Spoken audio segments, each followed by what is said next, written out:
আমাদের সবারই ভর্তা, ডিম ভাজি, ডাল অনেক পছন্দ। চলেন আমিও আজকে বানাবো। তো আপনাদের সাথে ভাবছি একটু শেয়ার করি। আমি প্রথমে আলুগুলো সিদ্ধ করে নিয়েছি, তারপর মরিচগুলো টেলে নিয়েছি। আর মরিচগুলো একটু ভালো করে টাললেই ভর্তাটা টেস্ট হয়। তো আমি এখানে দিয়ে দিয়েছি টালা মরিচ, পেঁয়াজ কুচি আর ধনিয়া পাতা কুচি। আমি এগুলোটা একটু ভালো করে মাখায় নেব আগে প্রথমেই। তো আলুর ভর্তা ডাল বাঙালি পছন্দ করে না, এরকম বাঙালি পাওয়া খুবই কঠিন।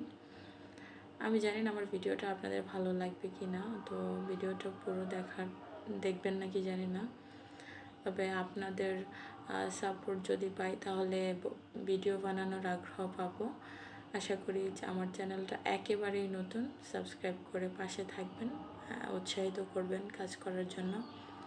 এই তো আমার আলু ভর্তা রেডি। তারপর আমি এখানে ডিম ভাজি করে নেব, ডিম ভাজবো। ডিম ভাজার জন্য আমি একটু করে লাল মরিচের গুঁড়া আর ধনিয়া পাতা দিচ্ছি। আমার কাছে কাঁচামরিচ ছিল না, সেজন্য এখানে দিয়ে দেবো 2টা ডিম। এই তো ডিম দিয়ে এখন কাঁটা চামচ দিয়ে ভালো করে ফেটিয়ে নিব। তারপর কড়াইতে দিয়ে দিব ডিম ভাজিটা। আসলে আমার হাতে একটু বেশি মজা হয়, জানি না কেন, আমার হাজব্যান্ড বলে, আমি না। তো আমি আশা করি আপনারা আমার পাশে থাকবেন। ভিডিও ভালো লাগলে লাইক কমেন্ট শেয়ার করবেন। আর আপনাদের একটা লাইক কমেন্ট আমাকে কাজ করার জন্য আরও আগ্রহ বাড়াবে। এই তো আমি আমার ভর্তা ডিম ভাজি রেডি।